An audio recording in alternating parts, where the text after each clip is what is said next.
Je m'appelle Gustavo. J'ai 40 ans. Je suis paysan et je dois travailler sur ces terres pour offrir un avenir meilleur à mes enfants. Gustavo est arrivé sur ces terres il y a 15 ans et possède aujourd'hui plus de 100 hectares.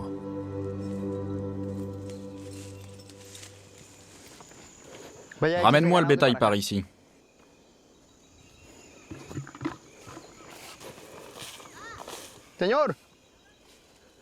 Non, tu les fais passer par derrière.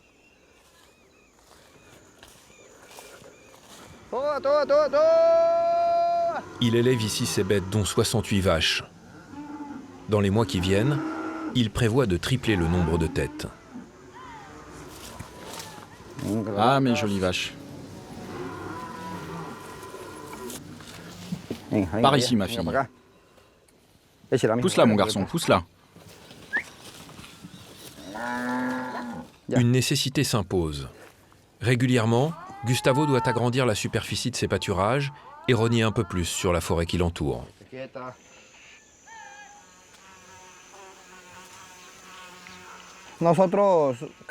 Chaque fin d'année, on commence à défricher et à raser la forêt pour ensuite la brûler. Une fois qu'on a brûlé, on sème le gazon et c'est ainsi qu'on obtient de grands pâturages. Les seules personnes qui sont venues dans notre région, ce ne sont pas des gens de l'État, mais de grands entrepreneurs agricoles. Ils sont venus dans notre communauté et nous ont fait des propositions qui ne se refusent pas. Ils proposent de nous payer pour raser la forêt autant que nous le pouvons.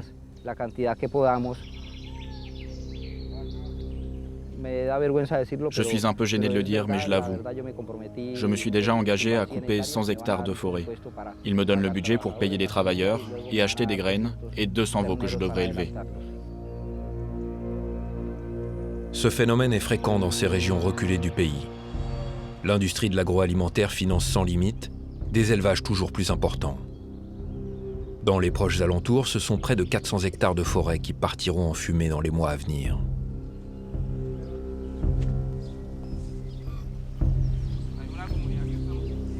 Des centaines d'hectares rasés dans un seul but, installer du bétail et des monocultures qui appauvrissent les sols.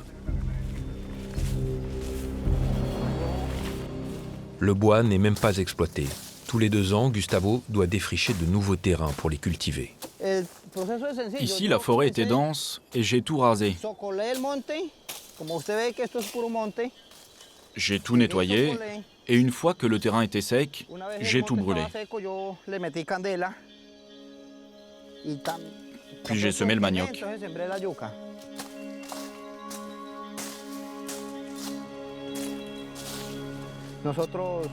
On le fait de manière consciente. Nous savons que c'est une blessure pour la société et le monde entier,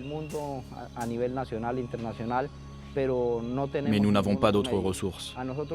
Les institutions et l'État nous considèrent comme de mauvais paysans, comme des destructeurs, mais nous ne sommes pas ça. On n'a pas d'autres possibilités dans la région. On est obligé de survivre de cette manière, car nous n'avons pas d'autre type d'aide.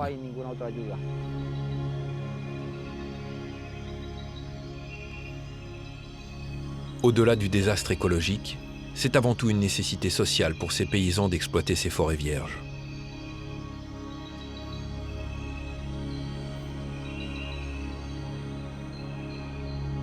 Si Gustavo a suivi les pas de son père, il aimerait que ses enfants n'aient pas le même destin.